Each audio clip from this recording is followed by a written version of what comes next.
5 seconds. Today we are in a position of strength with foreign exchange reserve of about rupees 35,000 crores. We are raising this loan, and this loan cannot be used either for budgetary purposes, for defense purposes, or for internal administration or anything of the kind. But indirectly it will have on salutary effect. The foreign exchange, which would otherwise have to meet from our own earnings, could be used for better purposes, particularly for internal use.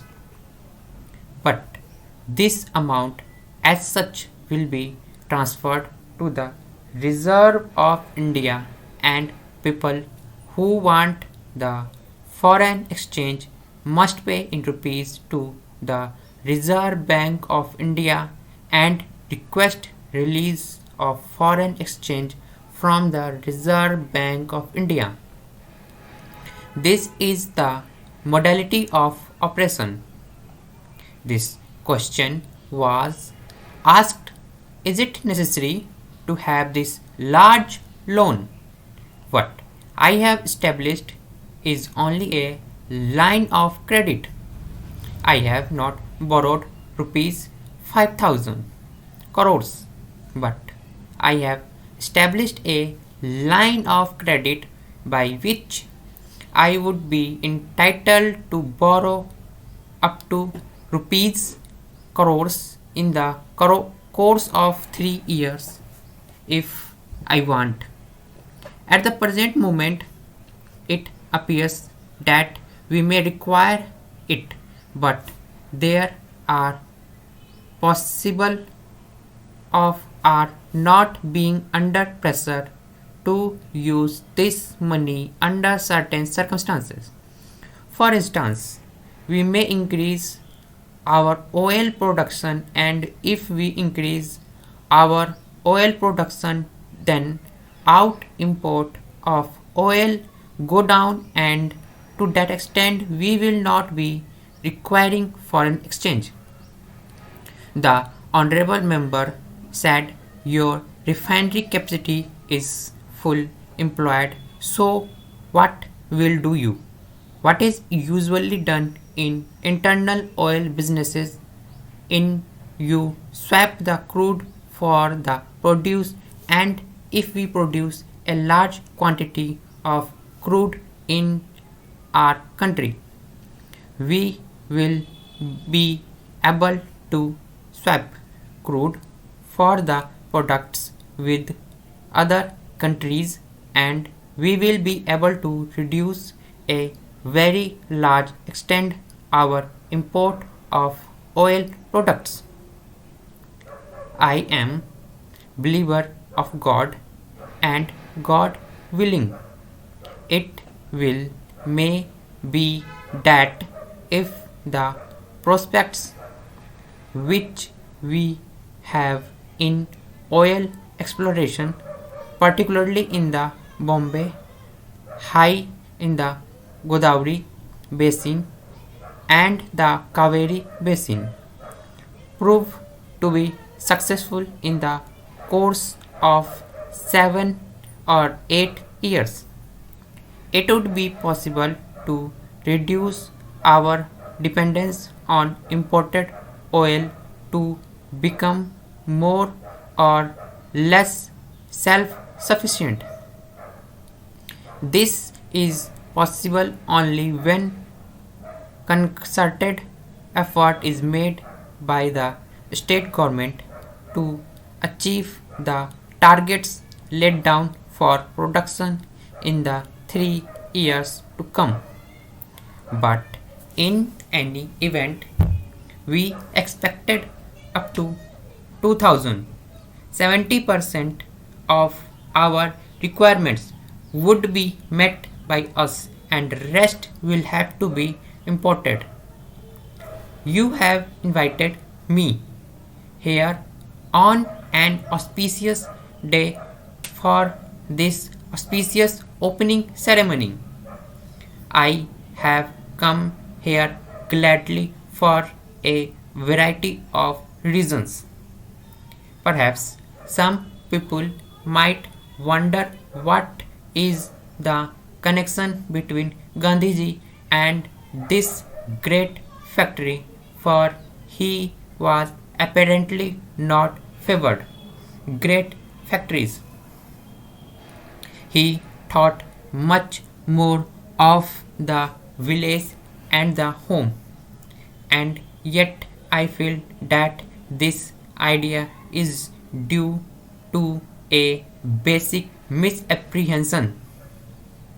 I am quite sure that if it has been our good fortune to have Gandhiji with us today, he would have been glad at the opening of this factory. This factory, like all factories, does not come in the way of his basic desire to develop the village industries and generally raise the standard of our vast rural and urban population. Some people take rather a narrow and lopsided view of Gandhiji. None of us, perhaps, is fully capable of understanding all the aspects of his many sided character. We cling to one or two aspects, not realizing that we do not see the whole, that remarkable personality. Many, I suppose, took the latter of what he said and paid little attention to the spirit, to the underlying philosophy for which he stood. You will remember that often he let us have some glimpse into his mind, which would show that mind was deep and wide and looked not only at the millions of our people but at the whole of humanity functioning at a particular India as the leader of a great struggle against a mighty empire. He brought methods and tools into play which were particularly suited for that struggle as well as for the constructive activity of the nation.